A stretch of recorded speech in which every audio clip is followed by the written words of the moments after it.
सबसे बड़ी और अहम खबर यह कि मध्य प्रदेश में 28 सीटों पर सुबह वोटिंग होगी। उपचुनाव में 28 सीटों पर जो भी नतीजा रहेगा उससे तय होगा कि सरकार किसकी रहेगी। कुल 355 उम्मीदवारों की किस्मत कल सुबह से ईवीएम में दर्ज होनी शुरू हो जाएगी। मेहगांव में सबसे ज्यादा भिंड की मेहगांव सीट, इस पर सर्वाधिक 38 उम्मीदवार हैं, जबकि बदनावर में सबसे कम 3 उम्मीदवार चुनाव मैदान में हैं। उपचुनाव के लिए सुरक्षा के व्यापक इंतजाम हैं।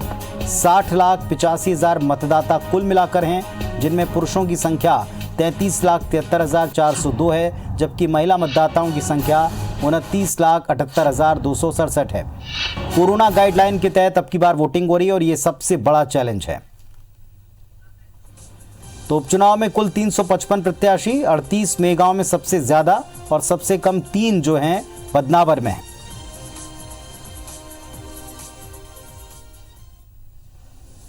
मुकाबले में जो कुल मिलाकर जितने उम्मीदवार हैं सबकी किस्मत ईवीएम में तय करेंगे 63,51,867 कुल मतदाता। अब इनमें पुरुष और महिलाएं भी देखें। पुरुष मतदाता 33,73,402, जबकि महिला मतदाताओं की संख्या 29,78,267 है। सुरक्षा के व्यापक प्रबंध उपचुनाव के लिए कर रखे गए हैं। मध्य प्रदेश में मौजूदा स्थिति भी समझ लें। 107 बीजेपी के अब तक विधायक हैं, 87 पर कांग्रेस पार्टी है, 2 बसपा के, 1 समाजवादी पार्टी का, 4 निर्दलीय हैं और कुल मिलाकर अभी 29 सीटें खाली हैं, जिनमें से 28 पर उपचुनाव हो रहे हैं। दमोह की सीट भी अभी खाली हो चुकी है।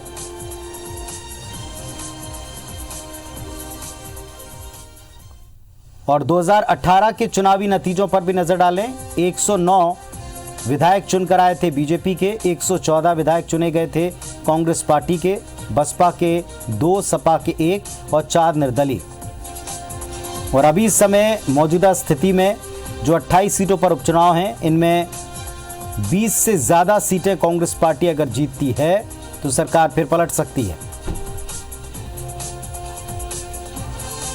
अब देखें आप, शैक्षणिक योग्यता के आधार पर उम्मीदवारों को टटोलें। 8वीं पास तक के जो उम्मीदवार हैं वो 52 हैं, 355 कुल उम्मीदवार हैं।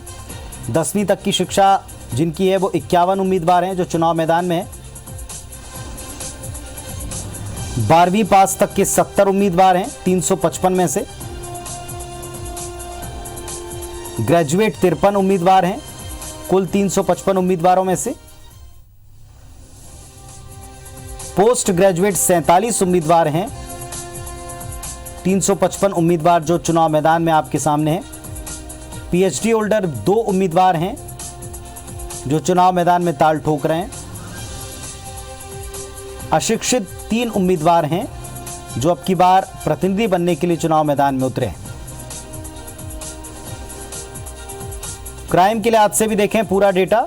उपचुनाव की जंग में कांग्रेस, बीजेपी, बसपा सभी 28 सीटों पर उम्मीदवार उतारे इन तीनों दलों ने। सपा के 14, सपाक्स की 13 सीटों पर उम्मीदवार उतारे गए। सपा ने 14 सीटों पर और सपाक्स ने 13 सीट पर। कांग्रेस और बीजेपी के 22 उम्मीदवारों के खिलाफ आपराधिक मामले दर्ज हैं।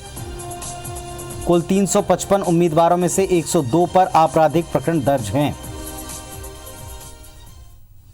63 पर आपराधिक मामले और 39 पर गंभीर मामले तक दर्ज हैं।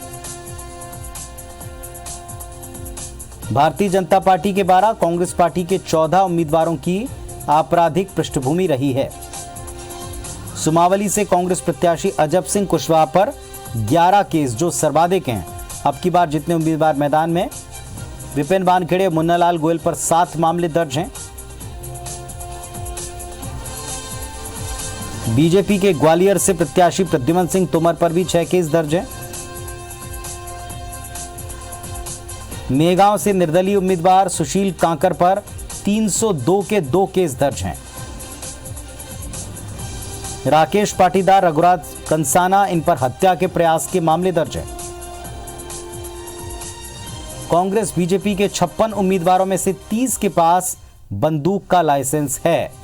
ये इसलिए भी अहम है कि जिस इलाके में चुनाव है वहां बंदूक का लाइसेंस एक बड़ा मुद्दा रहा है। बीजेपी के 18, कांग्रेस के 12 उम्मीदवारों के पास बंदूक के लाइसेंस हैं और इस इलाके में बंदूक का लाइसेंस होना एक आम बात है और एक बड़ा मुद्दा भी रहता है। ग्वालियर चंबल की 16 सीटें हैं, एक बड़ा फोकस ग्वालियर चंबल पर रहेगा। उपचुनाव की बड़ी वजह सिंधिया हैं, उनके समर्थकों का इस्तीफा है जो इसी इलाके से हैं। मालवा निमाड़ की 7 सीटें हैं, ये दूसरा बड़ा हिस्सा है जो निर्णायक होगा। जिस तरफ ये हिस्सा मुड़ेगा उसकी सरकार बन सकती है या गिर सकती है। बुंदेलखंड की 2 सीटें हैं, विंध्य से भी 1 सीट है। तो ये तमाम सीटें हैं जिनके ऊपर उपचुनाव में दोनों पार्टियों ने पूरा जोर लगाया। अब वर्ग वाइज देखें, एससी की 9 सीटें हैं, कुल मिलाकर 28 में से एसटी की 2 सीटें हैं, कुल 28 सीटों में से जहां पर उपचुनाव हो रहे हैं। 355 उम्मीदवार कुल हैं, जिनमें से 80 उम्मीदवार करोड़पति हैं। आय वर्ग के हिसाब से देखें, 28 में से 23 प्रत्याशी करोड़पति हैं बीजेपी के, और कांग्रेस के 28 में से 22 प्रत्याशी करोड़पति हैं। इसके अलावा बसपा ने भी अपने उम्मीदवार सभी सीटों पर उतारे हैं। कांग्रेस के सबसे अमीर उम्मीदवार प्रेमचंद गुड्डू हैं जो सांवेर से लड़ रहे हैं, बीजेपी छोड़कर आए हैं। बीजेपी के सबसे उम्मीदवार जो अमीर हैं राज्यवर्धन दत्तीगांव हैं।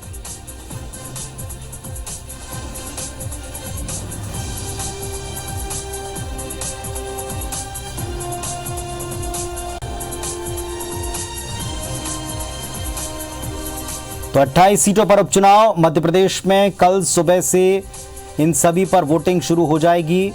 60,85,000 मतदाता वोटिंग करेंगे। इनमें से पुरुष मतदाता 33,73,402 हैं। महिला मतदाताओं की संख्या 29,78,267 है। कोरोना गाइडलाइन के तहत पहली बार वोटिंग हो रही है। मतदान दल, प्रशासन सभी पूरी तरह तैयार हैं। तो आपको बता दें कि हमारी टीम भी मुस्तैद रहेगी और सुबह 6 बजे से लाइव अपडेट्स आपको मिलने शुरू हो जाएंगे। और अब की बार चूंकि कोविड गाइडलाइन के अंतर्गत चुनाव हो रहे हैं तो केंद्रों की संख्या, मतदान केंद्रों की संख्या भी बढ़ाई है और जो मतदान के घंटे उनको भी बढ़ाया है। तो आप भी अगर आपके इलाके में मतदान है तो वोटिंग जरूर करिए और सारा अपडेट IVS 24 पर देखिए।